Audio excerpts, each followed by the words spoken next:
ya están en la última etapa, y la idea de esto es que, bueno, a medida que va pasando el tiempo y cada uno se empieza a meter más en la profesión, empieza a buscar cuál es el foro que le gusta. Particularmente yo hago derecho laboral, es un foro que me apasiona, que me encanta.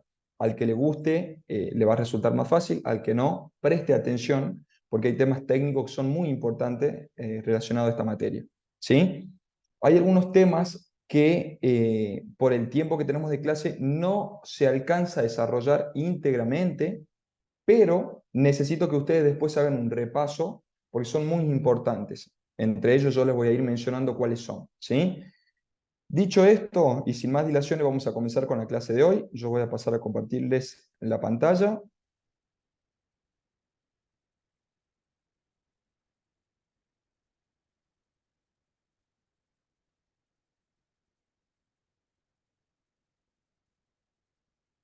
Bien, vamos a continuar donde dejó la colega la clase anterior. Como les he mencionado, vamos a ver lo que es la unidad número 3 de Derecho del Trabajo y de la Seguridad Social. Generalmente nosotros lo conocemos como derecho laboral, pero a medida que van pasando el tiempo y que va modificándose el derecho, también las menciones técnicas van mencionando, porque empieza a abarcar más, no solamente pura y exclusivamente lo que se puede conocer como derecho laboral, sino al post o a lo que va a continuar luego de ese periodo o de la relación laboral, que es la seguridad social, que se conoce como jubilación o tipo de pensiones por algún tipo de jubilación previa o retiro del trabajo forzado o voluntario. Entonces, siempre es importante mencionar por qué van cambiando, porque a veces se lo conoce como derecho laboral o derecho del trabajo, en este caso, y de la seguridad social. También tiene que ver con la universidad y cómo va titulando las materias. ¿Sí?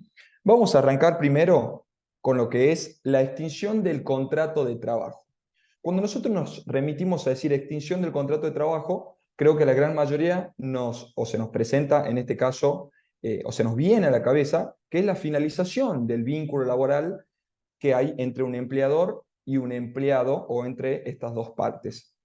Si bien nosotros acá estamos hablando de un acto jurídico, que es el contrato de trabajo tiene particularidades que son distintas a un contrato, por ejemplo, de compra-venta o un contrato de consumo. Obviamente, cada uno de estos contratos tiene sus particularidades, todos sobre la misma base, sin, en este caso, evadir lo que es la normativa, pero acá es distinto, ¿sí? Suele decir uno de los grandes juristas del derecho laboral que si es humano no son recursos, entonces, partiendo de ese lugar que las personas dejan de ser objetos de derecho con la reforma del 2014 el nuevo Código Civil y Comercial para empezar a ser sujetos de derecho, tiene que ver también con las menciones técnicas. Entonces, continuando con esto, vamos a ver lo que es la extinción del contrato de trabajo. En el contexto del ordenamiento jurídico, de nuestro ordenamiento jurídico, y la ley de contrato de trabajo, que es la que va, en este caso, a regular esta relación o este vínculo contractual que hay entre un empleador y un empleado, que es la ley 20.744, la extinción del contrato de trabajo se refiere al término o finalización de la relación laboral entre un empleador y un trabajador. Esto puede suceder por diversas razones y bajo distintas circunstancias, claramente. Alguna de esas puede ser por voluntad de una de las partes, como por causas específicas contempladas que van a estar justamente en la ley mencionado, como en otras leyes que también regulan este vínculo laboral, que a continuación vamos a ir viendo de a poco. ¿Cuáles son algunas o algunos de esos vínculos o esas extinciones del contrato de trabajo? Tenemos renuncia voluntaria del trabajador. Esto es como un pantallazo para que nos empecemos a adentrar en lo que sería, ¿sí?, propiamente dicho, la extinción del contrato de trabajo. Tenemos que la renuncia voluntaria del trabajador se puede dar o se da en realidad donde un trabajador decide terminar su relación laboral de manera voluntaria y sin estar sujeto a presiones indebidas que puedan llegar a ejercer el empleador. Recuerden que se presume que el empleador tiene como una especie de poder sobre el empleado, más que todo por esa disparidad de condiciones y por necesidad también. Por eso a veces se llega a un debate de decir que por ahí las normativas laborales son como muy excesivas a favor del trabajador.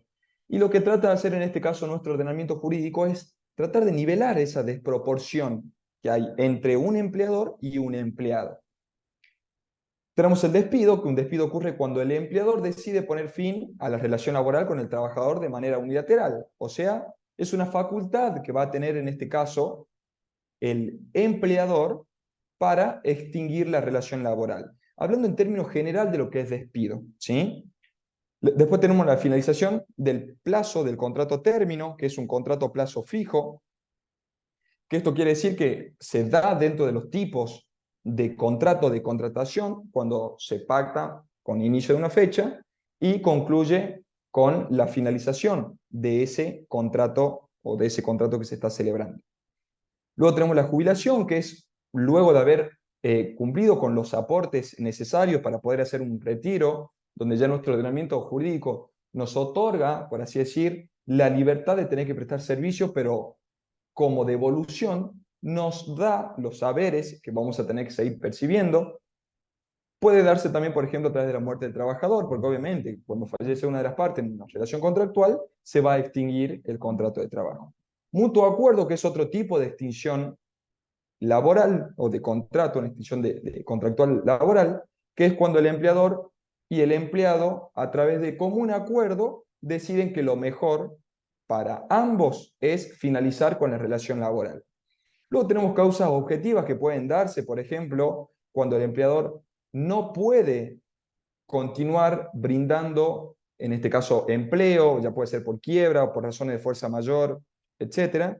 Y luego tenemos por causas disciplinarias también, que está dentro de lo que sería un despido, que se conoce como despido por justa causa o causado, que ya vamos a ir desarrollándolo a medida que pase la clase.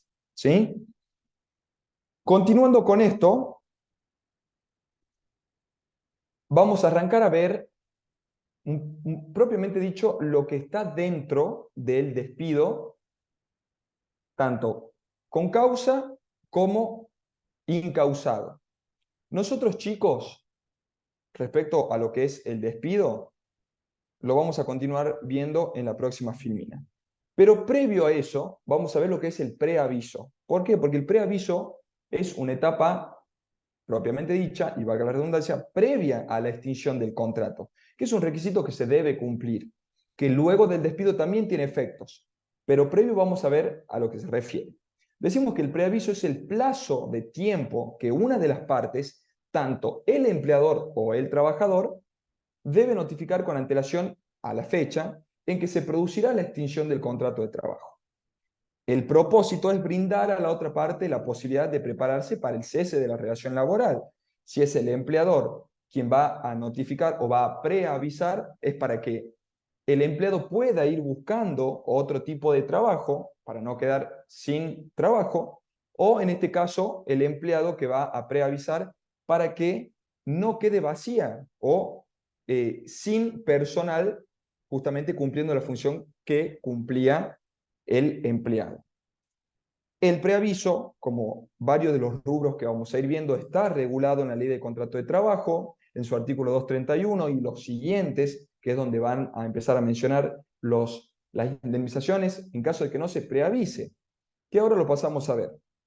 Decimos que el artículo 231 de la Ley de Contrato de Trabajo 20.744 dice que el contrato de trabajo no podrá ser disuelto por voluntad de una de las partes sin previo aviso o, en su defecto, indemnización, además de la que corresponde al trabajador por su antigüedad en el empleo cuando el contrato se disuelva por voluntad del empleador. El preaviso, cuando las partes no lo fijen en un término mayor, deberá darse con la anticipación siguiente. Acá, si bien el artículo dice no podrá ser disuelto, no es una cuestión irrefutable, no es que no se va a poder extinguir, sí se va a poder extinguir. Acá les pongo un ejemplo como para que entiendan cómo procede la ley. Está prohibido pasar los semáforos en rojo. No se debe, pero se puede. Bueno, esto es lo mismo. No se debe extinguir sin preavisar, pero se puede extinguir. Y para ello hay una indemnización cuando se violan los plazos de notificación previa a la extinción. Continuando con esto, ¿cuáles son los términos o la anticipación que hay que tener para preavisar al momento de extinguir la relación laboral? Tenemos por el trabajador de 15 días, por el empleador de 15 días cuando el trabajador se encontrara en periodo de prueba. Ya vamos a ir viendo lo que es el periodo de prueba, pero el periodo de prueba son los primeros 3 meses que va a cumplir en este caso, en términos generales, el empleado. Después vamos a desarrollar periodo de prueba. De un mes cuando el trabajador tuviese una antigüedad dentro del empleo que no exceda los 5 años, o sea, de 3 meses y un día hasta 5 años. Y de 2 meses cuando el empleado tenga una antigüedad mayor a 5 años. Entonces, el empleador va a tener que notificarle al empleado a través de un medio fehaciente su futura o futuro extinción contractual. ¿Sí? ¿Para qué? Primero porque lo indica la normativa y con el fin de que ya hemos mencionado, de que pueda haber una organización tanto para el empleado como para el empleador. Entonces, si está en periodo de prueba, debe anticipar con 15 días de antelación al momento de la extinción. Si pasa el periodo de prueba, o sea, de 3 meses y un día a 5 años, debe tener un mes de antigüedad. Y si tiene más de 5 años, tendrá que ser de 2 meses el tiempo de antelación para preavisar. Con eso vamos a identificar lo que sería el preaviso, ¿sí? Entonces, vamos a definirlo como esa obligación de notificar tanto del empleador como del empleado o del futuro o de la futura extinción contractual, ¿sí? Y ahora sí vamos a empezar a ver cuáles son los tipos de despidos. Tenemos, primero que el despido es una forma de extinción del vínculo contractual. O sea, a través del despido se extingue esta relación laboral. Y vamos a ir viendo de parte por parte cuáles son los más conocidos o los que le va a competir a ustedes respecto a lo que es EFIP 2. Primero tenemos el despido con causa, ¿sí? El despido con causa lo vamos a ver que dice que se da u ocurre cuando el empleador tiene motivos válidos y justificados para poner fin al contrato de trabajo. Estos motivos suelen estar relacionados con el incumplimiento grave o reiterado de las obligaciones laborales por parte del trabajador, como el ausentismo injustificado, la mala conducta, el incumplimiento de normas de seguridad, entre otros. ¿Qué dice o en qué se funda este despido con causa?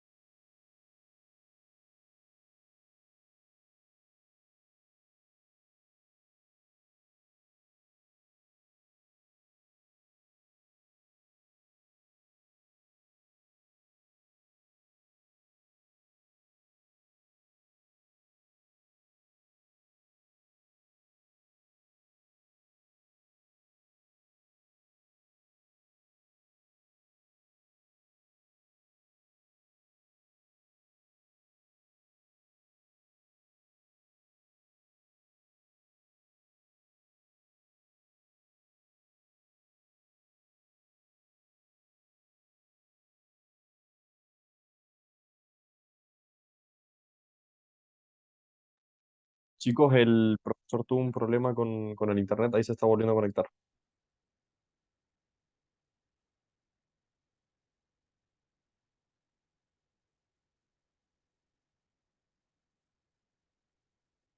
Ahí se está conectando.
Mil disculpas, chicos, creo que se me cortó a mí.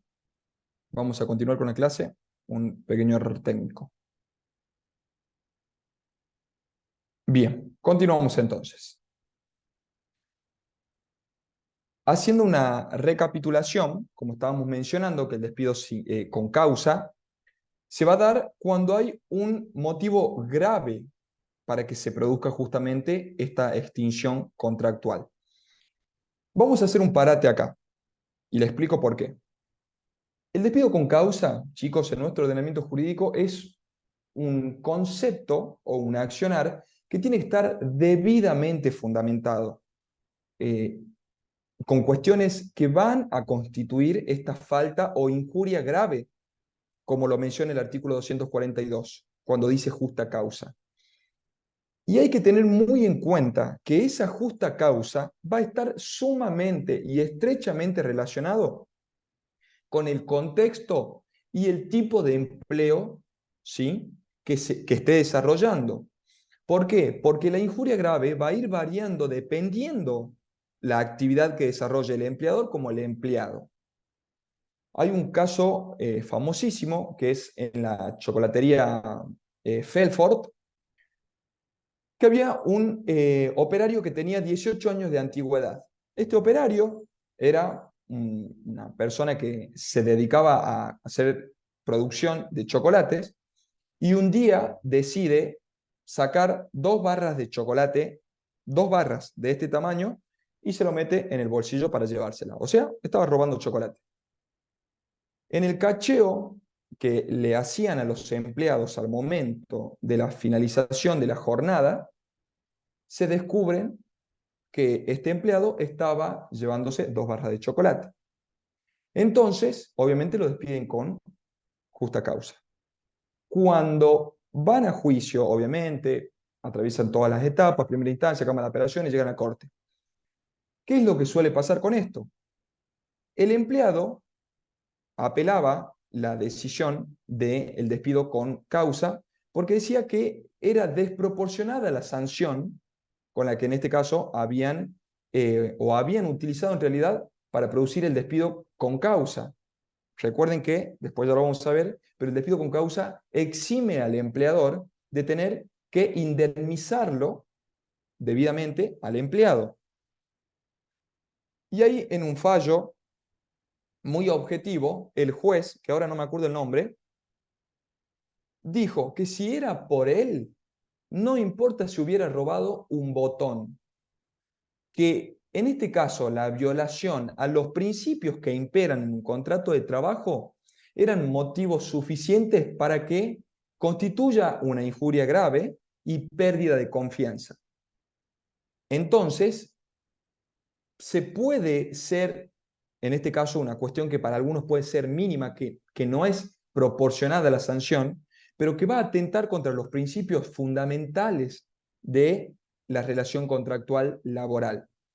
Entonces, es muy importante que entiendan esto, porque cuando ustedes vayan a rendir EFIP y le vayan a plantear los casos, y se les da un caso de despido con causa, tienen que analizar el contexto. ¿Está mal que yo me ría, por ejemplo, en mi trabajo y me despidan porque yo me estoy riendo? Y si ustedes lo escuchan así, y no, la verdad que es muy descabellado plantearnos en esa situación. Pero si yo trabajo en una funeraria, en el medio de donde se está velando una persona y yo me río, cambia absolutamente el contexto. Es un ejemplo un poco drástico, pero les trato de graficar para que entiendan a qué nos referimos con injuria grave y en qué se puede fundamentar, ¿sí?, la decisión de la patronal para extinguir la relación laboral.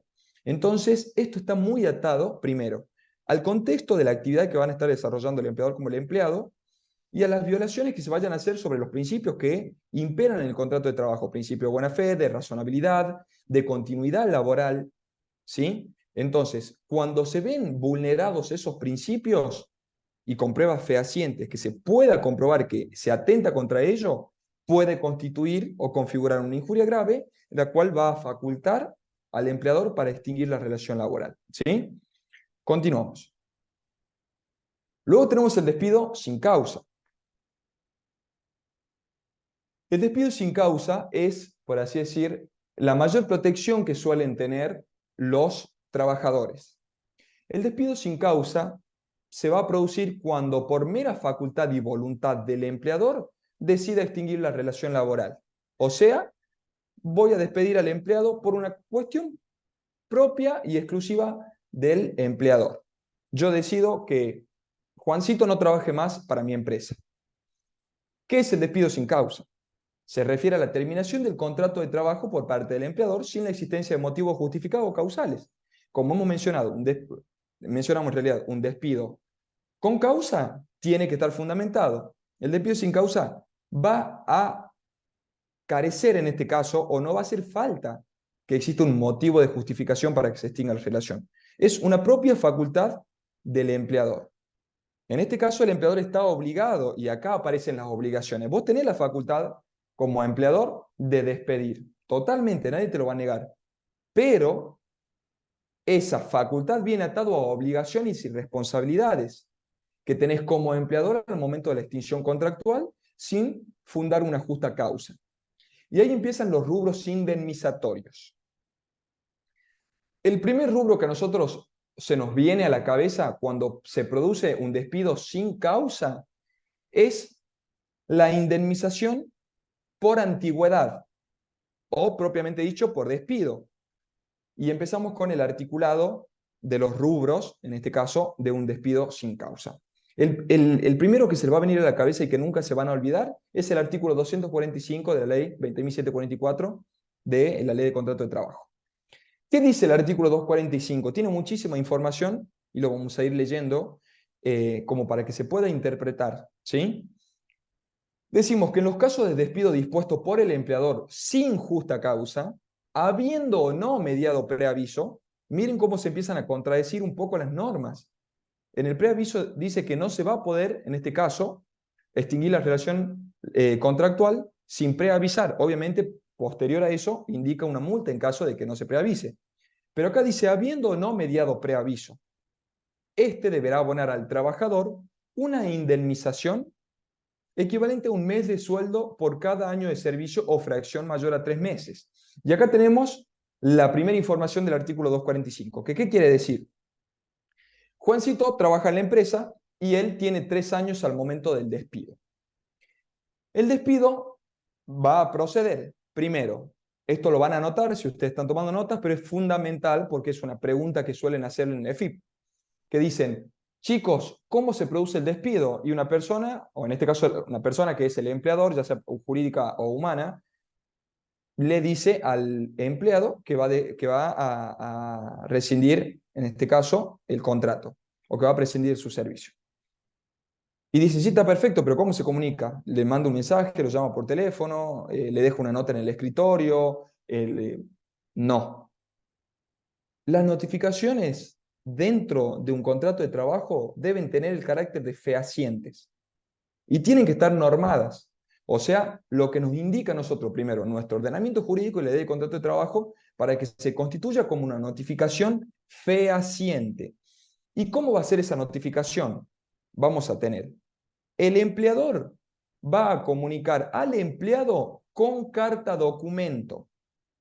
Ese es el instrumento que va a utilizar el empleador con el empleado. Carta documento, que tiene un costo. Cada vez que el empleador quiera notificarle de una decisión al empleado, va a enviar una carta documento. El empleado, por su parte, también, en este caso, va a tener que utilizar un medio fehaciente, ya sea para renuncia o para solicitar algún tipo de regulación laboral.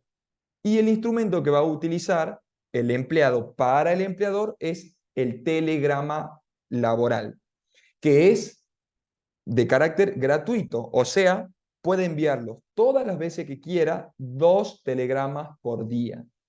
No va a tener que pagar porque tiene principio de gratuidad.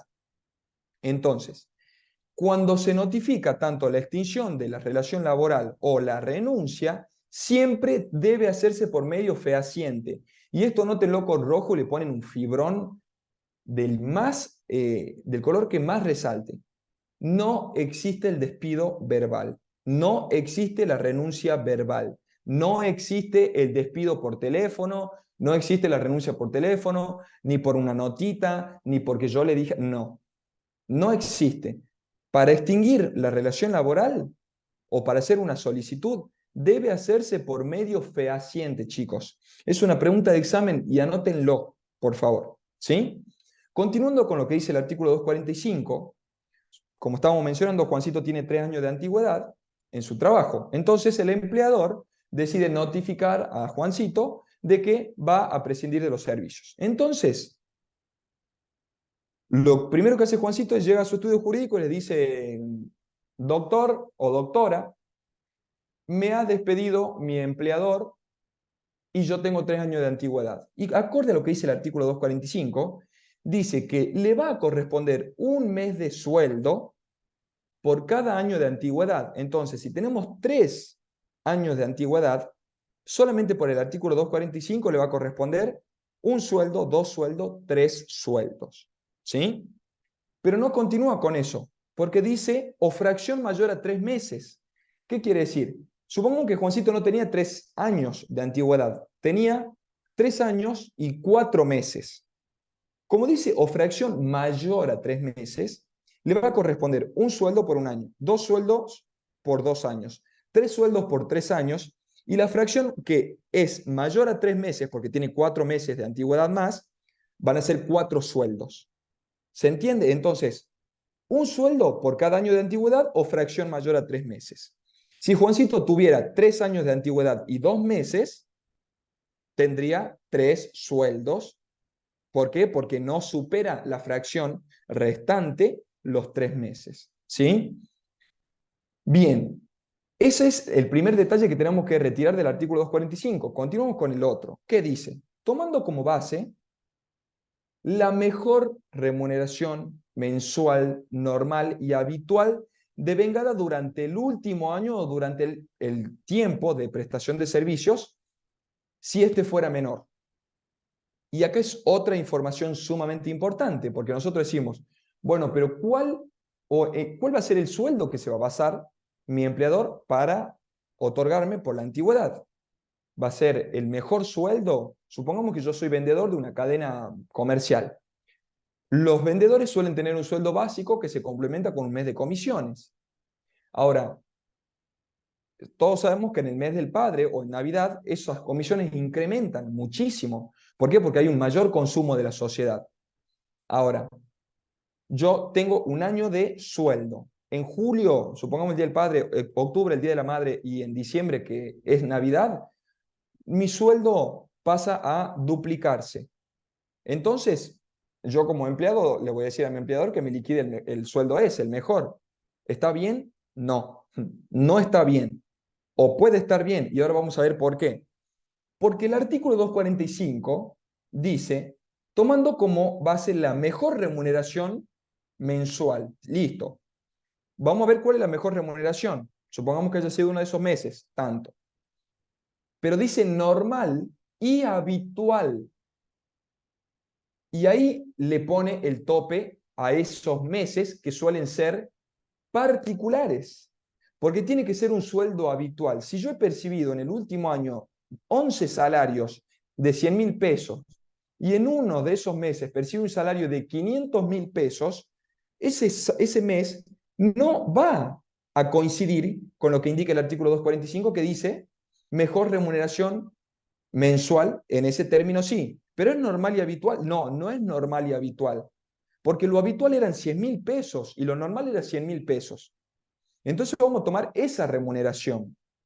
Hay que tener algo muy en cuenta, si bien acá dice un año o el último año durante el tiempo de prestación de servicios, es muy complicado que nosotros tomemos un año en nuestro país por nuestros montos inflacionarios, ¿sí? Nuestro índice de inflación es galopante y cambia cada 2 meses. Entonces todos nuestros convenios de colectivo de trabajo están sujetos a cláusulas gatillo donde cada 2 meses hay que hacer una revisión de las paritarias para ver si se aumenta o no. Entonces, si yo tengo 12 meses en el año y cada 2 meses tengo un aumento, ¿cuál es el que voy a considerar? Es una buena pregunta que a ustedes les puede surgir.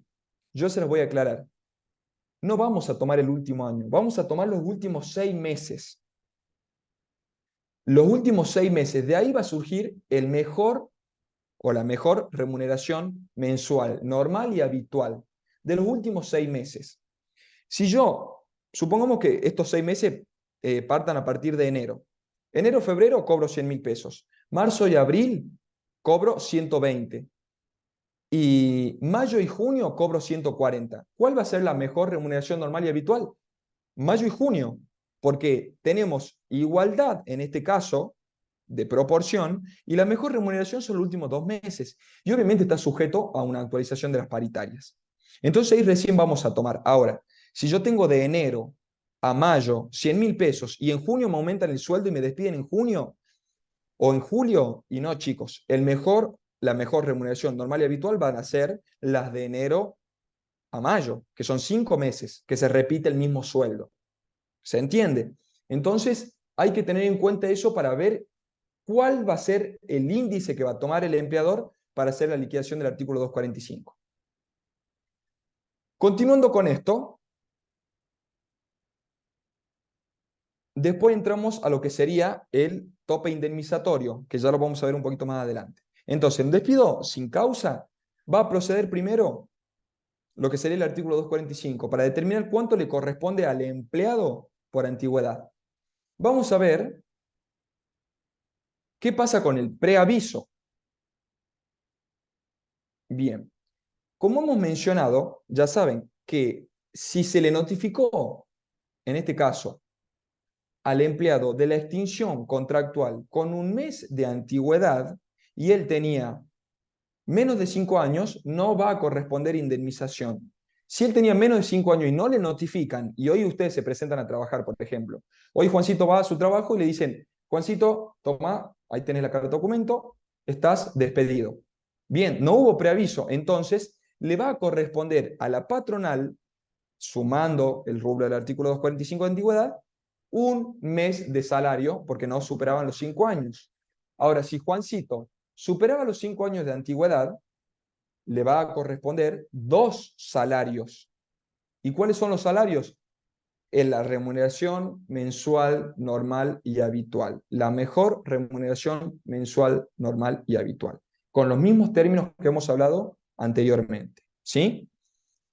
Entonces, nosotros tenemos, primero, antigüedad. Ya tenemos el preaviso, si se indemniza o si se notifica con la antigüedad o la antelación correspondiente. Luego también se va a sumar la integración del mes de despido. El artículo 233 dice comienzo del plazo, integración de la indemnización con los salarios del mes de despido. Los plazos del artículo 231 correrán a partir del día siguiente al de la notificación del preaviso.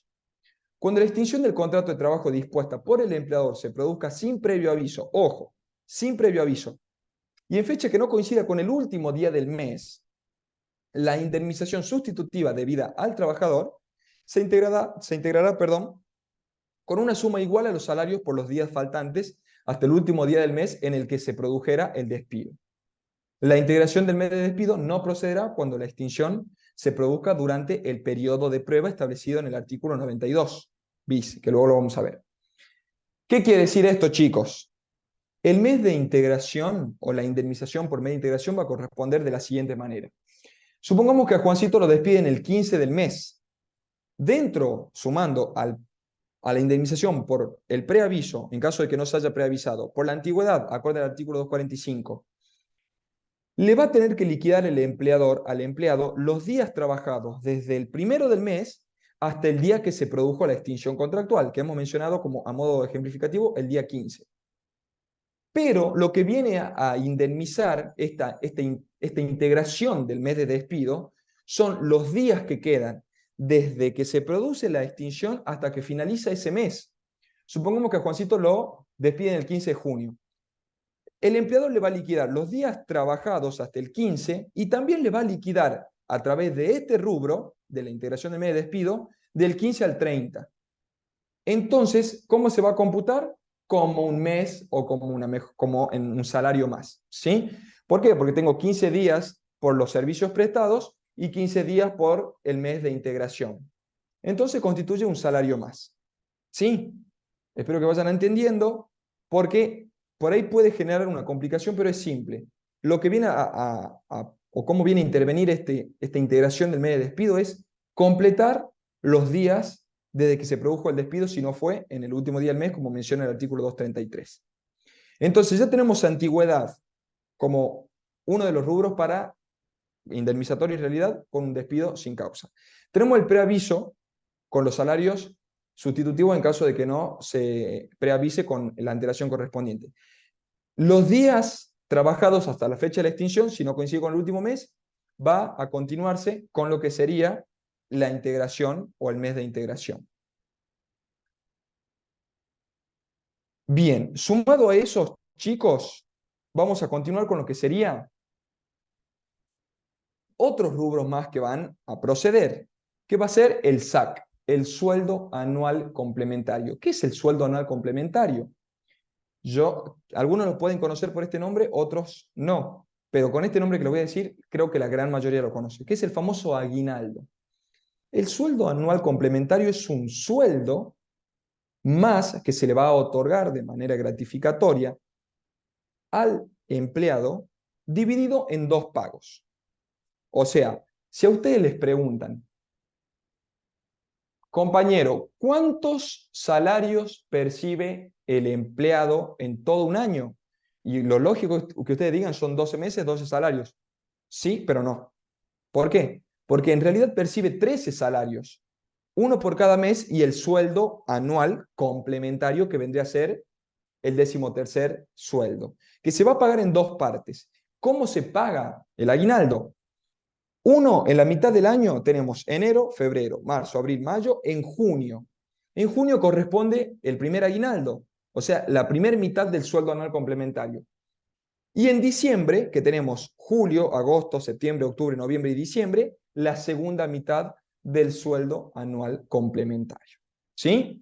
Entonces, cuando se produce en este caso el despido sin justa causa, va a proceder de la siguiente forma. Si se despide, ustedes la mejor forma o la manera más práctica de calcularlo en realidad va a ser, agarro este sueldo y lo divido en 12 meses.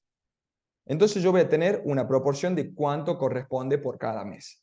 ¿Para qué se hace esta división? Para saber, si a mí me despiden, por ejemplo, en marzo, yo tengo que dividir este sueldo anual complementario en 12, que son los 12 meses del año. Entonces me va a corresponder como proporcional de aguinaldo enero, febrero y marzo. ¿Sí? Supongo que el salario ha sido de 120.000 pesos. Yo de enero a junio voy a tener que cobrar 60.000, que es la mitad del sueldo anual complementario. Y de julio a diciembre, cuando se haga el pago de la segunda mitad del sueldo anual complementario, va a ser los otros 60.000. Ahora, entonces yo tengo 10.000 pesos por mes. Esto es un ejemplo para que sea gráfico y práctico de comprender. Si me despiden en marzo, yo voy a tener 10.000, febrero 20.000, marzo 30.000. Ese va a ser el proporcional de aguinaldo que va a ir junto con lo que indica el artículo 245, junto con lo que indica en este caso el preaviso, la integración del mes de despido y el proporcional de aguinaldo. Y sumado a eso, también lo que se debe abonar va a ser las vacaciones no gozadas. Y las vacaciones no gozadas van a ser cuando el empleado tenga de 3 meses y un día superando el periodo de prueba hasta 5 años, le va a corresponder 14 días de vacaciones. Si tiene más de 5 años hasta 10 años, le va a corresponder 21 días de vacaciones. Si tiene 10 a 15 años, le va a corresponder 28 días. Y si tiene de 20 años en adelante, le va a corresponder 35 días. ¿Sí?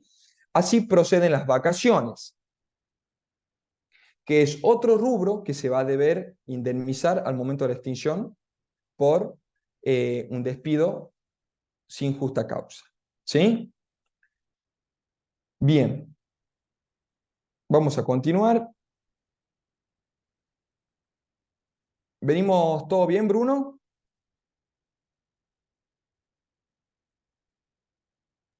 Todo en orden. Perfecto. Bien, chicos, continuamos entonces. ¿Qué pasa ahora con el despido indirecto? Si nosotros ya hemos mencionado cuáles son los tipos de despido, ahora acá vamos a hacer una especie de mapa conceptual para que ustedes comprendan. Nosotros tenemos el despido con justa causa y el despido sin justa causa. ¿Sí? Tenemos el despido directo y el despido indirecto. ¿Qué pasa con el despido directo? Es el que va a ser con justa causa o sin justa causa.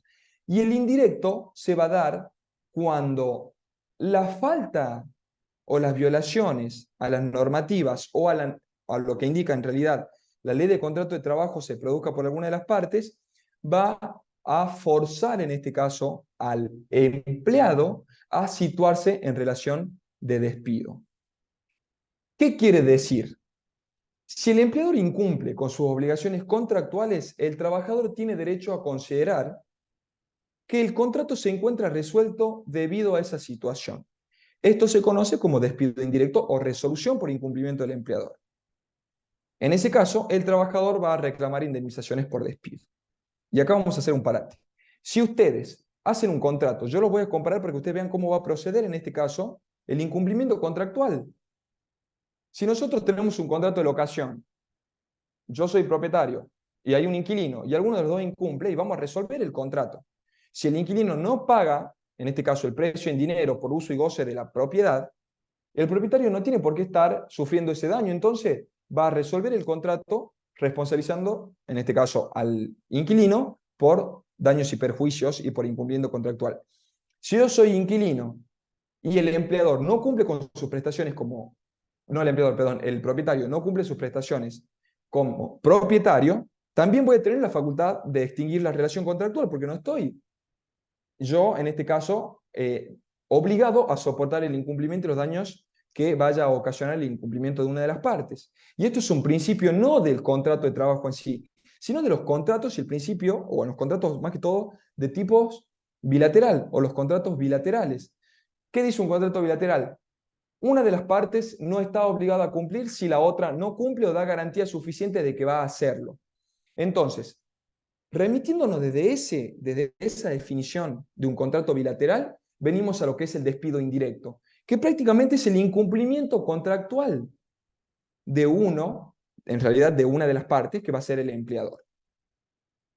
¿Dónde está regulado o cómo se produce este despido indirecto, chicos? Nos vamos a remitir a la Ley Nacional de Empleo 24013. No es la de Ley de Contrato de Trabajo, que es la 27044. Esta es la Ley Nacional de Empleo 24013. Y nosotros vamos a trabajar con unos artículos muy puntuales, que son el artículo 8, el artículo 9, el artículo 10, el artículo 11 y el artículo 15.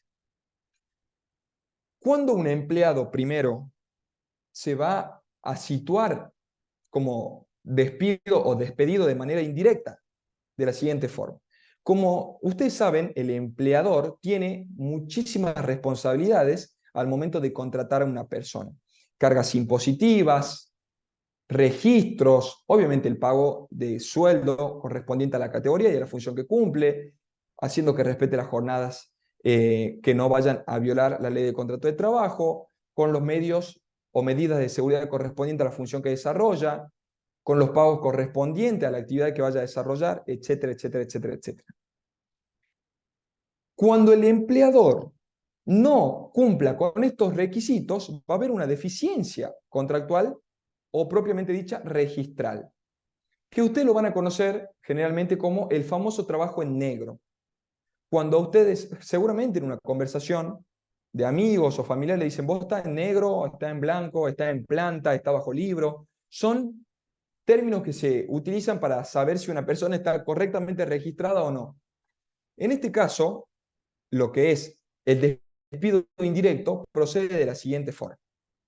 Yo, empleado, tengo que tener la antigüedad registrada en los organismos pertinentes, AFIP y ANSES, desde el momento uno que empiezo a cumplir funciones, que es desde el primer día que empiezo a trabajar, con todas las responsabilidades que indica al empleador. Debo percibir un salario acorde a mis funciones y debo estar categorizado acorde a las funciones que cumplo. Y debo estar registrado por las horas que trabajo realmente, no por menos del tiempo.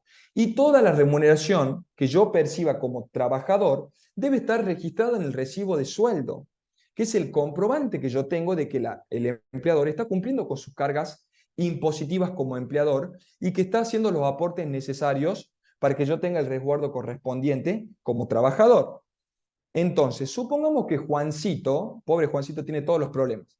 Supongamos que Juancito se encuentra en esta situación de deficiencia registral. Llega un día a su trabajo, el empleador le dice: Juancito, ya no puedes entrar a trabajar.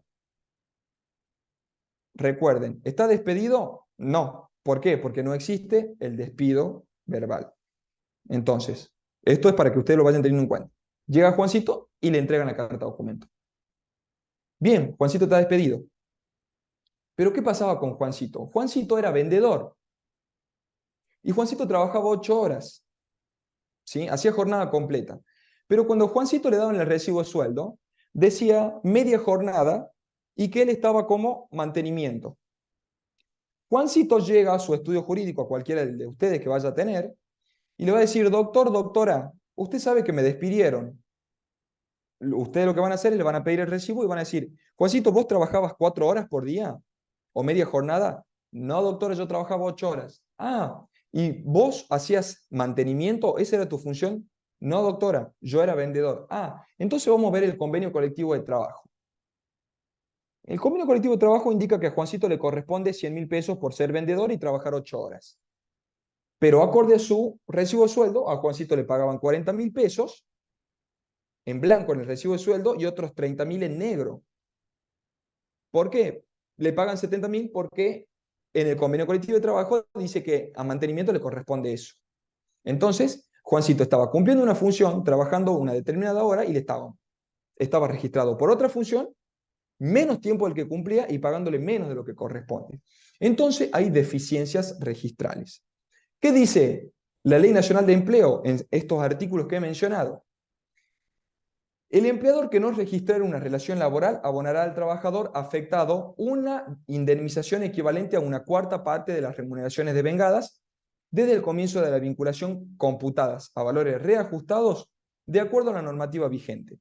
En ningún caso esta indemnización podrá ser inferior a 3 veces el importe mensual del salario que resulte de la aplicación del artículo 245 de la Ley de Contrato de Trabajo. ¿Qué quiere decir? Que acá supongamos que Juancito no estaba registrado ni 4 horas, directamente no tenía registro. A Juancito le pagaban en mano la plata. Entonces, él estaba directamente sin registración. Si está sin registración, va a proceder este artículo 8. ¿Qué dice el artículo 9? El empleador que consignare en la documentación laboral una fecha de ingreso posterior a la real, abonará al trabajador afectado una indemnización equivalente a la cuarta parte del importe de las remuneraciones devengadas desde la fecha de ingreso hasta la fecha falsamente consignada, computadas a valores reajustados de acuerdo a la normativa vigente. ¿Qué quiere decir? Juancito empezó a trabajar en enero realmente, pero su recibo de sueldo figura el ingreso en mayo. Todo ese periodo que no estaba registrado hace que se genere la violación o encuadre con lo que indica el artículo 9. ¿Qué dice el artículo 10? El empleador que consignara en la documentación laboral una remuneración menor que la percibida por el trabajador, abonará a este una indemnización equivalente a la cuarta parte del importe de las remuneraciones devengadas y no registradas, debidamente reajustadas desde la fecha en que comenzó a consignarse indebidamente el monto de la remuneración. ¿Qué quiere decir? Juancito le correspondía que le paguen 100.000 pesos, pero en el recibo de sueldo hacían figurar 40.000. Y supongamos que no, esos 60.000 pesos restantes estaban en negro. Entonces están indicando que le pagaban menos de lo que él percibía realmente para evadir impuestos. En este caso, encuadra con el artículo 10. ¿Qué dice el artículo 11? Las indemnizaciones de los artículos 8, 9 y 10, los tres vistos anteriormente, van a proceder cuando el trabajador o la asociación sindical que lo representen cumplimente en forma fehaciente las siguientes acciones. ¿Cuáles son las siguientes acciones? Ya pasamos a ver. ¿Qué dice el artículo 15? Previo a ver los del artículo 11. Si el empleador despidiere sin causa justificada, al trabajador dentro de los 2 años desde que se le hubiere acusado de modo justificado la intimación prevista en el artículo 11, el trabajador despedido tendrá derecho a percibir el doble de las indemnizaciones que le hubieran correspondido como consecuencia del despido. Si el empleador otorgara efectivamente el preaviso, su plazo también se duplicará. La duplicación de las indemnizaciones tendrá igualmente lugar cuando fuera el trabajador al que hiciere denuncia del contrato de trabajo fundado en justa causa, salvo que la causa invocada no tuviera vinculación con las previstas en los artículos 8, 9 y 10 y que el empleador acreditare de modo fehaciente que su conducta, no ha tenido por objeto inducir al trabajador a colocarse en situación de despido. Bien, ahora, ¿a qué nos referimos con el artículo 11? Y acá vamos a tener en cuenta, para que procedan estas multas, chicos, para que procedan estas indemnizaciones sustitutivas por las deficiencias registrales que tiene el empleador con el empleado, hay que cumplir requisitos. Yo les he mencionado que hay varios principios que van a imperar en la ley de contrato de trabajo y en los contratos laborales, pero también hay normativa explícita en la ley de contrato de trabajo que menciona el principio de continuidad en su artículo 10 de la ley de contrato de trabajo, que dice que se presume la continuidad de la relación laboral y que no se puede atentar contra ese principio. Entonces, si yo me encuentro deficientemente registrado o hay una falta del empleador, el empleado, respetando ese principio, atento al principio de continuidad, de buena fe, de razonabilidad, le va a otorgar la posibilidad al empleador de que regularice esa situación para evitar los pagos de multas. Y el empleador, acorde a su derecho de defensa o de reparo o de réplica, va a tener un plazo para regularizar esas deficiencias registrales. Pero para que procedan esas multas, en caso de que no lo hiciere, deben darse estos requisitos. Primero, que exista una infracción comprobada en relación a la registración laboral o a la omisión de datos relevantes. Que la infracción sea constatada por el organismo competente a través de inspecciones o auditorías, que ya vamos a ver a qué nos referimos con eso. Que la falta de registración o la incorrecta registración haya provocado un perjuicio económico para el trabajador. Que se sigan los procedimientos legales y reglamentarios establecidos para la imposición de sanciones. Que se haya intimado y solicitado correctamente al empleador, respetando el principio de buena fe como el de continuidad laboral, otorgando el plazo de 30 días establecido por ley, hacer un reitero del mismo en caso de silencio, negatorio o vencimiento. Que se notifique debidamente a la Administración General de Ingresos Públicos, que sería la AFIP, y que se encuentre vigente el vínculo laboral. Y acá tenemos en cuenta lo importante. Para que, en este caso, el empleado pueda hacerse de las multas indemnizatorias por incumplimiento contractual del empleador, debe notificar e intimar a través de un instrumento, o sea, comunicación fehaciente, que como hemos dicho, el empleado utiliza el telegrama, instando y denunciando todos los hechos reales de la relación laboral. Y va a ser de un modelo así: habiendo ingresado a prestar servicio con fecha tanto, cumpliendo las funciones de tanto, en los horarios tanto, percibiendo el salario de tanto, es que, y habiéndome encontrado deficientemente registrado, por esto, es que intimo a usted que en los plazos, o en el plazo, o en los términos de ley, regularice mi situación laboral bajo apercibimiento de considerarme injuriado y despedido por su expresa culpa. Y ahí aparece el despido indirecto, chicos. Si vencidos los 30 días, el empleador no contesta, niega la relación laboral o vence el plazo luego de los 30 días, el empleado va a adquirir la facultad de extinguir la relación laboral de manera unilateral y situarse en esta situación, valga la redundancia, de despido indirecto. Pero no obstante, con la denuncia al empleador, o sea, con la intimación, junto con ese primer telegrama, va a tener que notificar a la Administración General de Ingresos Públicos con el mismo modelo de telegrama, diciendo: comunico que en el día de la fecha inicié intercambio epistolar o comunicación fehaciente con mi empleador, en el cual paso a detallar o copio para mayor recaudo. Y entonces se hace un copy-paste, o sea, un copiar y pegar en el telegrama que se va a enviar a AFIP. Y debe darse hasta un tope de 24 horas posterior a que yo he enviado el primer telegrama, 24 horas hábiles, ¿sí? Y aparte de todo lo que hemos mencionado, la relación laboral debe estar, en este caso, celebrada, o sea, debe existir la relación laboral al momento de la intimación. Porque lo que yo hago como empleado es darle la posibilidad, ¿sí?, al empleador de que regularice esa situación. Si él regulariza lo que yo intimo hasta 30 días, no procede ninguna multa y el empleador obviamente va a pasar a gozar de las prestaciones correspondientes por ser, en este caso, empleado. Bien, continuamos.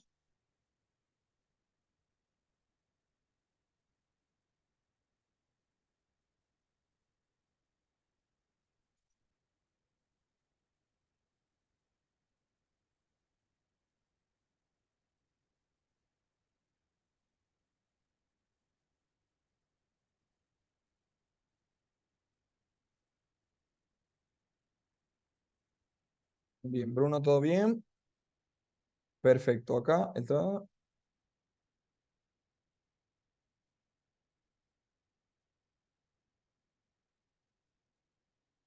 Bien, continuamos, chicos.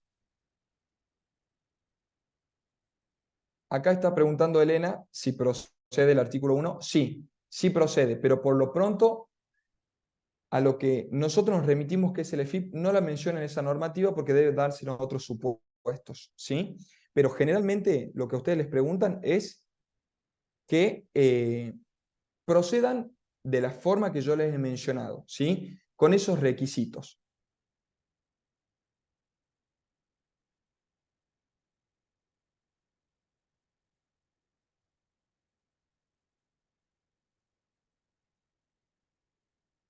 Chicos, vamos a hacer lo siguiente. Queda un poco de la clase todavía, así que vamos a hacer un break de 5 minutos, ¿sí? Para continuar, porque nos falta ver tope indemnizatorio y lo que sería periodo de prueba. ¿Saben? 5 minutos y continuamos.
Bien, chicos, continuamos. Entonces, de esa manera va a proceder lo que es el despido indirecto, ¿sí? Recuerden que tienen que cumplirse con los plazos, debe respetarse la debida intimación, deben cumplirse con los requisitos. Si no, no va a proceder, en este caso, la indemnización a través de las multas que otorga la ley 24013. ¿Sí? Entonces, cuando un empleado se sitúa como despido indirecto, cuando luego de haber cumplido todos estos requisitos, el empleador niega, no contesta o se vence el plazo otorgado. ¿Sí? Volvemos a los principios de lo que serían los contratos bilaterales. Ninguno está obligado a soportar el incumplimiento del otro.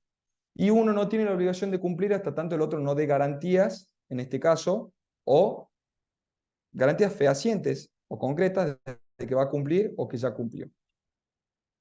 Bien, continuamos con el despido por causas objetivas o justa causa. Como ya hemos mencionado, según la legislación laboral de muchos países, incluyendo el de nosotros, existen ciertas circunstancias en las que el empleador puede despedir al trabajador por motivos económicos, tecnológicos, organizativos o de producción. Esto se conoce como causas objetivas y debe cumplir con requisitos específicos y procedimientos establecidos por la ley. Este despido, chicos, es el que ya hemos visto cuando sea con justa causa, que va a constituir una injuria o una falta grave por parte del empleado, o una causa objetiva que le impide en realidad al empleador tener la posibilidad, en este caso, de poder brindar trabajo. Entonces, obviamente, para que se constituya esa causa objetiva, debe estar fundada en hechos reales. La imposibilidad de poder mantener o cumplir con los salarios que corresponden, quiebra, cierre, fallecimiento del dueño de la empresa o del empleador, etcétera, etcétera, etcétera. ¿Sí? ¿Qué pasa con el despido durante el periodo de prueba? Y acá entramos a ver lo que es el periodo de prueba. Hay una gran confusión generalizada con lo que indica el periodo de prueba. Muchos de ustedes, si no les ha pasado, o seguramente que si se ponen a conversar con amigos, familiares o conocidos, van a encontrar o van a escuchar el comentario de que los empleadores les suelen decir, no, el periodo de prueba es de 3 meses, pero recién me ponen en blanco una vez que pasa el periodo, o que no, no me corresponde esto porque estoy en periodo de prueba, o no, no me computa el aguinaldo porque estoy en periodo de prueba, etc. No. Chicos, el periodo de prueba tiene, es parte de toda la antigüedad del trabajador. Le va a corresponder casi todo lo mismo en ese periodo, excepto los rubros indemnizatorios, como antigüedad, etcétera, etcétera. Vamos a ver, ¿qué pasa con el despido durante el periodo de prueba? Dice que durante el periodo de prueba, tanto el empleador como el trabajador tienen la posibilidad de terminar la relación laboral sin necesidad de justificar la decisión. Sin embargo, es importante que se respeten los plazos y condiciones establecidos en el contrato. Y vamos a ver lo que dice el artículo 92 bis de la Ley de Contrato de Trabajo. El contrato de trabajo por tiempo indeterminado, excepto el conferido en el artículo 96, se extenderá celebrado a prueba durante los primeros 3 meses de vigencia. Cualquiera de las partes podrá extinguir la relación durante ese lapso sin expresión de causa, sin derecho a indemnización con motivo de la extinción, pero con obligación de preavisar según lo establecido en el artículo 231 y 232. El periodo de prueba se regirá por las siguientes reglas. Un empleador no puede contratar a un mismo trabajador más de una vez, utilizando el periodo de prueba. ¿Qué quiere decir esto? Que si yo contrato, lo despido en el periodo de prueba, pasan 3 meses y lo vuelvo a contratar para volverlo a despedir en el periodo de prueba, obviamente estoy constituyendo un fraude laboral. Entonces, en la segunda contratación se va a reconocer toda la antigüedad anterior, ¿sí? Y se va a presumir, en este caso, que el empleado ya tiene estabilidad laboral, o sea que tiene un contrato por tiempo indeterminado. El uso abusivo del periodo de prueba, con el objeto de evitar la efectivización de trabajadores, será pasible de las sanciones previstas en los regímenes sobre infracciones a las leyes de trabajo. En especial, se considerará abusiva la conducta del empleador que contratare sucesivamente a distintos trabajadores para un mismo puesto de naturaleza permanente. El empleador debe registrar al trabajador que comience su relación laboral por el periodo de prueba. Caso contrario, sin perjuicio de las consecuencias que se deriven de ese incumplimiento, se entenderá de pleno derecho que ha renunciado a dicho periodo. Las partes tienen los derechos y obligaciones propias de la relación laboral, con las excepciones que se establecen en este artículo que vamos mencionando. Tal reconocimiento respecto al trabajador incluye los derechos sindicales. Las partes están obligadas al pago de los aportes y contribuciones a la seguridad social. El trabajador tiene derecho durante el periodo de prueba a las prestaciones por accidente o enfermedad del trabajo, también por accidente o enfermedad inculpable, que perdurará exclusivamente hasta la finalización del periodo de prueba si el empleador rescindiera el contrato de trabajo durante ese lapso. Queda excluida la aplicación de lo prescrito en el cuarto párrafo del artículo 112, que no viene al caso ahora, y el periodo de prueba se computará como tiempo de servicio a los efectos laborales y de la seguridad social. Conclusión con el periodo de prueba. Que el periodo de prueba va a formar parte de toda la antigüedad y va, en este caso, a otorgarle la facultad al trabajador de gozar de los mismos beneficios de un empleado en tiempo indeterminado. El periodo de prueba, chicos, es desde el momento que inicia la relación laboral hasta que se cumplen los 3 meses. Si no ha habido una aclaración o un contrato a plazo fijo o un preaviso de la extinción por parte del empleador, se presume, en este caso respetando el principio de continuidad laboral, que el contrato adquiere el carácter de perdurable, o sea, por tiempo indeterminado. ¿Sí? Lo único o la única facultad que tiene acá el empleador en el periodo de prueba es de poder despedir de manera injustificada al trabajador sin la obligación de indemnizarlo. Pero obviamente no puede darse de manera reiterativa con el objeto de la evasión a la efectivización, del periodo por tiempo indeterminado de los trabajadores.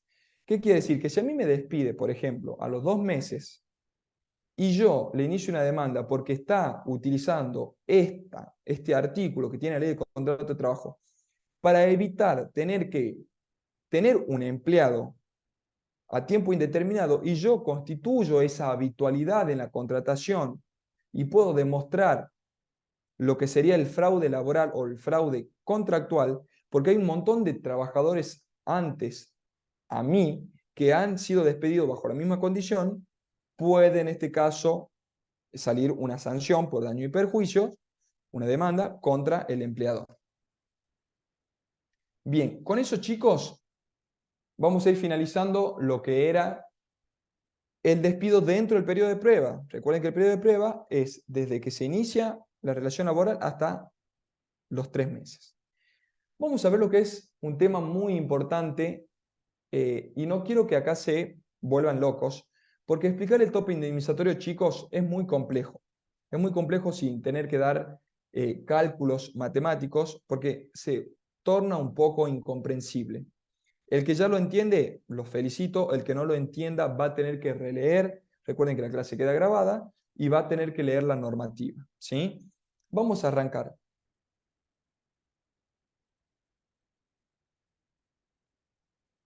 Bien, antes de continuar, leo la consulta que dice Verónica. Es decir, que si te despiden a los 4 meses sin justa causa, debe pagarse la indemnización del artículo 245. Exactamente. Un año es un sueldo por año de antigüedad o fracción mayor a 3 meses. ¿Superan los 3 meses? Sí. Entonces le corresponde un sueldo más todos los otros rubros indemnizatorios. Perfecto, Verónica. Continuamos. El tope indemnizatorio, chicos, surge a través de la jurisprudencia. Y vamos a ver el famoso fallo o caso Bisotti. En el caso Bisotti, la Corte declaró inconstitucional la norma de la Ley de Contrato de Trabajo que establece un tope para el cálculo indemnizatorio en los despidos sin justa causa. Dijo que debe haber una relación proporcional entre el sueldo que el empleado percibía en actividad y el monto que la empresa debe pagar si decide concluir el vínculo laboral sin justa causa. Ustedes dirán, ¿qué es esto? Vamos a ver un poco de los hechos. Parece mucha lectura, pero es importante que lo lean porque suelen preguntar respecto al fallo Bisotti. Bisotti se había desempeñado como director médico de AMSA, una empresa de medicina prepaga, durante 26 años. Tiene 26 años, el artículo 245 indica que le corresponden un sueldo por cada año de antigüedad. percibiendo una remuneración mensual de 11.000 pesos. O sea, serían 11.000 por 26 años. Esto es lo que nos viene indicando con esta poca información que vamos leyendo. La empresa decidió despedirlo sin justa causa y consecuentemente le abonó 27.048 pesos en concepto de indemnización por antigüedad. Ojo, si nosotros sin hacer mucha matemática decimos 11.000 por 26 no da 27.000 pesos, ¿verdad? Entonces, según la ley de contrato de trabajo, la indemnización se calcula sobre dos variables. Por un lado, el monto del salario mensual del trabajador tomado como base, la mejor remuneración normal y habitual que hemos mencionado en el artículo 245, y por otra, la cantidad de años trabajados. Pero el artículo 245 también dice que la base no puede ser mayor al triple del promedio del convenio al que pertenece el trabajador por su especialidad. Y acá viene el primer enriedo. Volvemos a leerlo. La base no puede ser mayor al triple del promedio del convenio al que pertenece el trabajador por su especialidad. ¿Qué quiere decir esto, chicos? El convenio colectivo de trabajo le indicaba que a Bisotti le correspondía X cantidad de salario por su función. El empleador puede mejorar las condiciones porque eso funciona como un mínimo para que no se vulneren los derechos del trabajador. Pero dice que si la empresa puede otorgarle mayores beneficios al empleado, perdón, va a proceder porque es un beneficio para el trabajador.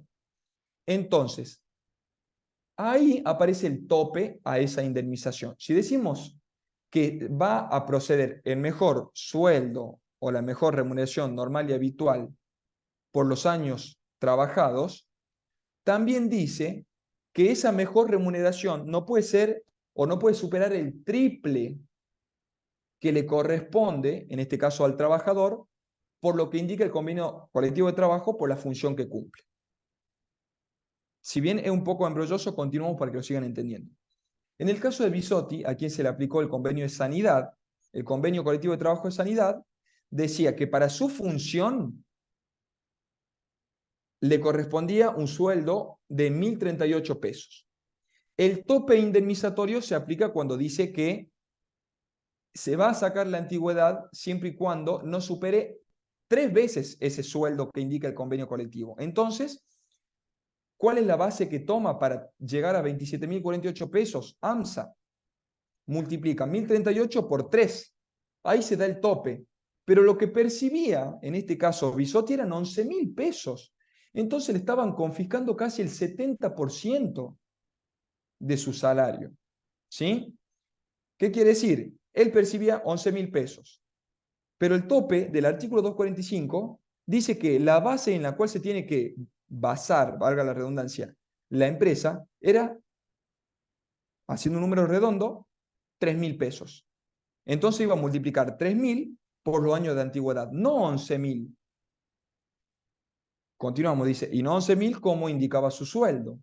De esta forma, los 27.048 pesos de su indemnización surgían de multiplicar la base de 1.038 por los 26 años de servicio.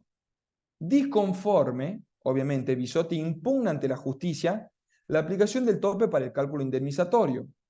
Argumentó que se afectaba su derecho a gozar de protección contra el despido arbitrario, tal como lo establece el artículo 14 bis de la Constitución Nacional, y exigió que se le abonara la diferencia que resultara de calcular la indemnización sobre la totalidad del sueldo que cobraba cuando fue despedido, que eran 11.000 pesos. De ese modo, presten atención, el monto ascendería, en principio, a la suma de 286.000 pesos. O sea, 27.000 pesos le quería pagar la empresa, pero no porque se le daba la gana, sino porque lo indicaba la norma, contra una diferencia que, si no hubiera estado ese tope, hubiera sido de 286.000 pesos solamente por antigüedad, producto de multiplicar su salario de 11.000 pesos por los 26 años trabajados. En definitiva, la indemnización recibida representaba cerca del 10% del monto reclamado. ¿Qué es lo que decide la Corte? En una decisión unánime, o sea, votadas por todos los jueces, la Corte declara inconstitucional el tope para calcular la base de la indemnización en el caso concreto de Bisotti. Los jueces sostuvieron que la base salarial para el cálculo indemnizatorio no puede ser reducida en más de un tercio, o sea, en más de un 33% del monto de la remuneración. En este caso, con un sueldo de 11.000 pesos, la base debía fijarse en 7.333, que es el 33% de 11.000. Entonces iba a multiplicar 7.333 por 26. No 11.000, no 1.038, 7.333. Y no, como hemos mencionado, 1.038 correspondiente al triple del promedio coma. En otras palabras, para la Corte, no es inconstitucional que exista un límite para el cálculo de la base. ¿Por qué no es inconstitucional?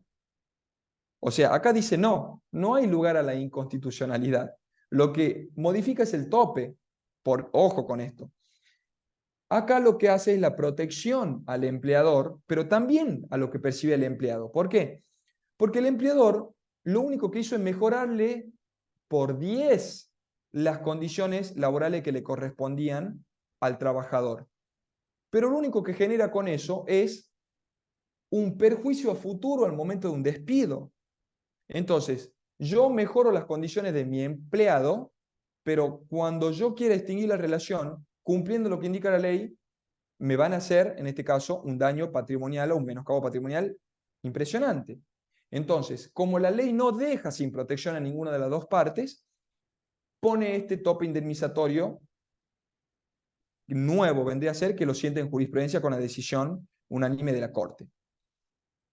¿Qué dice? Para la Corte no es inconstitucional que exista un límite para el cálculo de la base, pero este no puede ser inferior del 67% del monto que el trabajador recibía como remuneración cuando estaba empleado. El máximo tribunal realizó una interpretación del artículo 14 bis de la Constitución Nacional en cuanto a la protección contra el despido arbitrario. Consideró que una de las finalidades de la indemnización es reparar en concreto el daño que presumiblemente produce el despido sin justa causa.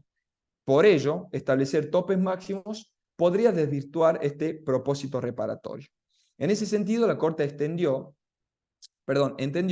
que debe existir una relación razonable entre el sueldo que percibía el empleado y el monto indemnizatorio. Entonces, lo que dice es, está bien, existe un tope, protejo al empleador, pero no puedo, en este caso, confiscarle más de ese porcentaje porque va a resultar, valga la redundancia, confiscatorio y violatorio a los principios constitucionales y a la protección constitucional que goza el trabajador.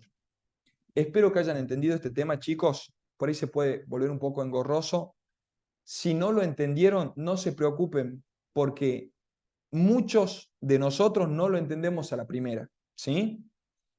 Le pasa a alumnos míos, me pasó a mí cuando lo leí la primera vez. Entonces hay que sentarse y analizarlo, ¿sí?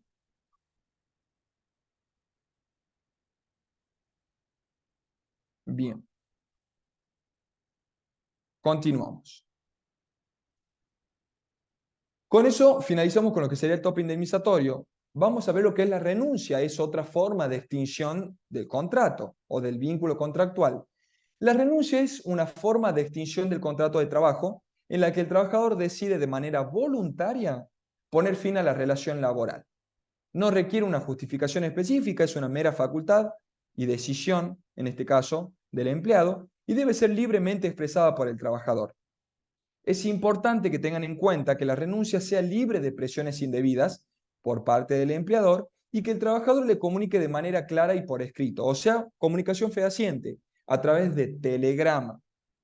La renuncia debe ser registrada y notificada conforme a las disposiciones legales y convenciones vigentes. La renuncia no da lugar a indemnizaciones por parte del empleador, a menos que el trabajador pueda demostrar que se encontraba en una situación de extrema necesidad al momento de renunciar. ¿Qué quiere decir? ¿Puede proceder la renuncia por mera facultad del empleado? Totalmente.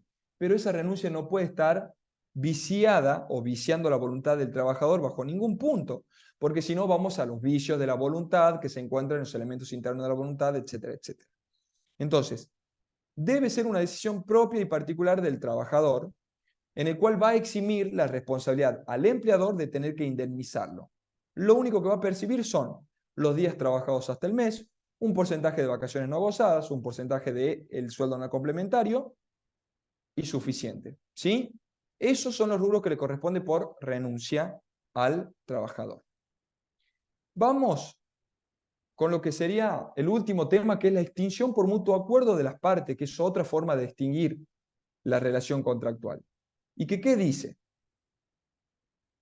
La extinción por mutuo acuerdo ocurre cuando tanto el empleador como el trabajador, y acá presten atención, de común acuerdo, chicos, de común acuerdo, no viciada la voluntad ni forzada por ninguna de las partes, deciden poner fin al contrato de trabajo.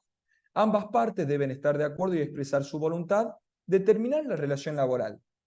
En este caso es importante que el acuerdo sea voluntario y sin presiones indebidas de ninguna de las partes. Además, se recomienda que el acuerdo sea documentado por escrito y que incluya los términos y condiciones de la extinción. Al igual que en el caso de la renuncia, la extinción por mutuo acuerdo no da lugar a indemnizaciones por parte del empleador, a menos que exista alguna situación de extrema necesidad o se acuerde lo contrario en el documento de acuerdo. ¿Qué dice el artículo 241 respecto a la extinción por mutuo acuerdo de las partes? Las partes por mutuo acuerdo podrán extinguir el contrato de trabajo. El acto deberá formalizarse mediante escritura pública. No puede procederse a través de un escrito así nomás, carta, documento, telegrama. No, es instrumentado con escritura pública. O ante la autoridad judicial o administrativa del trabajo, dependiendo, en la provincia de que ustedes sean, la DIL, que es la Dirección de Inspección Laboral, o el Ministerio de Trabajo. ¿Sí? Será nulo y sin valor el acto que se celebre sin la presencia personal del trabajador y los requisitos consignados precedentemente. Se consignará igualmente que la relación laboral ha quedado extinguida o extinta por voluntad concurrente de las partes, si ello resultase del comportamiento concluyente y recíproco de las mismas, que traduzca inequívocamente el abandono de la relación. ¿Qué pasa con la extinción por mutuo acuerdo? Se suele dar cuando yo como trabajador también ya no quiero seguir trabajando porque estoy agotado. Pero como yo tengo determinada antigüedad y no quiero perder los rubros indemnizatorios como trabajador, y el empleador no le sirve tener un trabajador que ya no es efectivo, que ya no cumple con sus funciones diligentemente, pero que no constituye una falta o una injuria grave para que lo despida con causa, para dejar de forzar ese vínculo laboral, dice, bueno, a vos te corresponde como trabajador, en el caso de que yo te despidiera, estos rubros y este porcentaje. Y el trabajador dice, y si yo renuncio me correspondería esto. Entonces, tenemos este norte de dinero por renuncia y este sur de dinero por despido. Hagamos un acuerdo.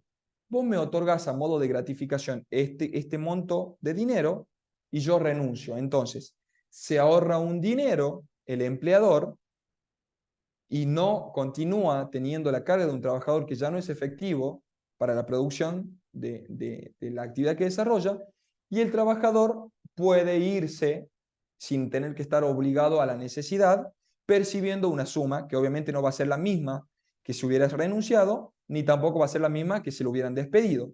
Entonces ahí va a proceder la extinción por mutuo acuerdo de las partes. Sí, chicos. Con esto damos por finalizado la clase de hoy. ¿Alguna duda para que ustedes me escriban en el chat antes de finalizar la llamada?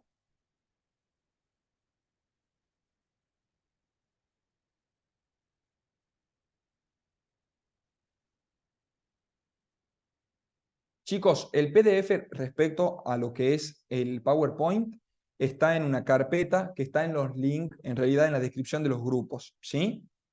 Ustedes pueden ingresar y ahí van a tener la carga, que seguramente va a ser a partir de mañana, del PowerPoint, ¿sí?